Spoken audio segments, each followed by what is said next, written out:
resonate with whatever he's saying, because at one point in time in the past, I was the same person who was not able to express myself in English communication. And I had to suffer a lot of miseries, a lot of setbacks, a lot of ridicules from the people. However, it's not about what you don't have. It's not about, let's not focus about what you cannot do or what you don't have. Let's focus about the possibilities, because I feel I'm a possibilitarian, and whatever I don't have, I will work hard. I'll be relentless to achieve those goals. So over a period of time, I have worked upon my communication, and Alhamdulillah, with the grace of God, I am able to express myself in front of any audience confidently. I'm able to express my thought. I'm able to articulate what I think in my mind. And I think the most significantly, I'm able to make I'm able to make the other person understand what I say. So that's the most important part of communication. It doesn't matter what you say, what you speak. Ultimately, what is more important, if the other person is understanding you and taking action on what you are suggesting or advising them.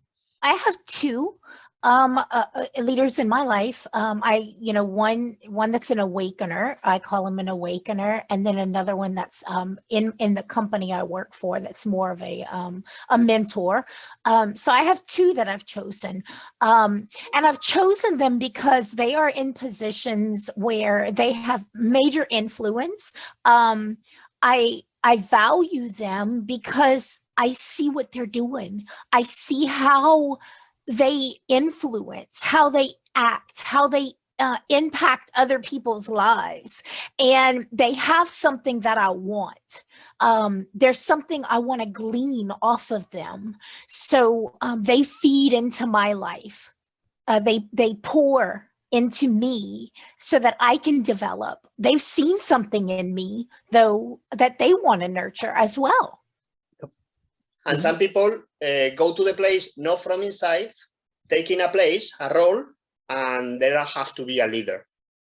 So leader, we can talking about how individually we are with ourselves, our state of balance or evolution in which we are, or we are in a permanent, like a river, no? It's not a fighting, it's a river. You have your own purpose, I hope.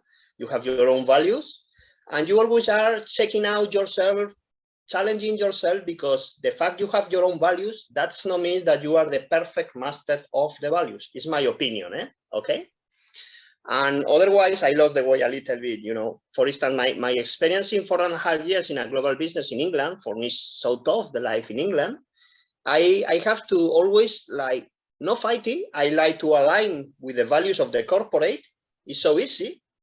But of course, the corporate is a group of people in which there are people with different levels of, I don't know which word can I use, like maturity, okay? Mm-hmm. So people are there not being aware about any values. Wanted to share one small example from my leadership journey.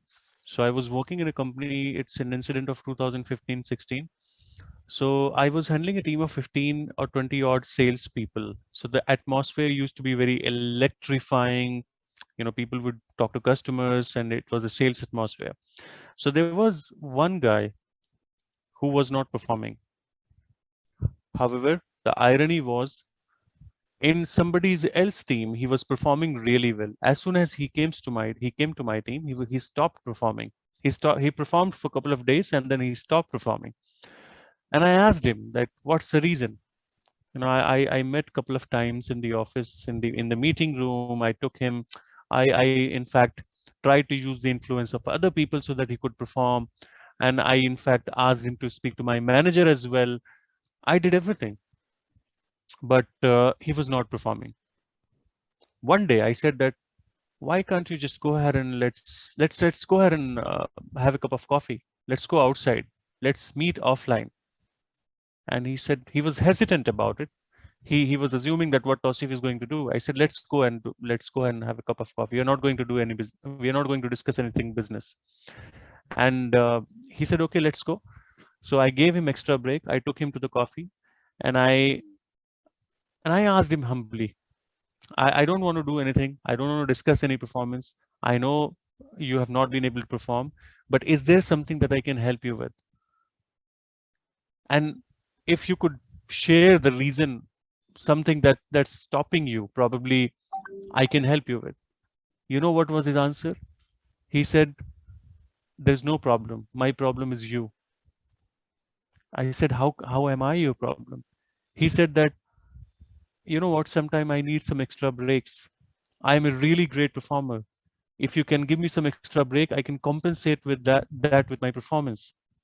And I said, why didn't you share this with me earlier? He said that you never heard me. You never spoke to me like this before. So what I learned from that incident is that as a leader, you should be open to the feedback, and you have to be very, very attentive towards what your people need. You need to understand the motivational drivers of your people, and you have to keep your both ears open and listen to what actually they need or what they want to say, and be open to feedback. And the moment I started acting in the way he wanted the things to happen, he started performing really, really well. In fact, the nicer than everybody in the team. So, so I think, I think the only reason he told you clearly it is you, yeah, because you created a safe environment for him to express himself the right way. You know, if we don't have that servant heart, and I think that's what you're talking about, you know, Absolutely, yes. having the servant heart, and again, it all boils down to our motives, why we're doing Yes, what yes. we're doing, and then we can truly have a point of being pure, Absolutely, yes.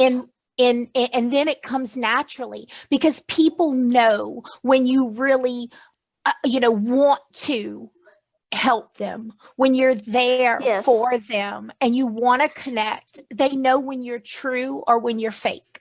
And I don't believe that we can, as a leader, I don't believe you can fake that. You have to have Yes, that. yes, You have to absolutely. have the pureness in you. And you're right. We have to Yes. have the empathy. The empathy has to be there, and we have to connect. For being a leader, like good leadership. A good leader, like just having all these like accepting all the point of views and backgrounds from other people, just being open.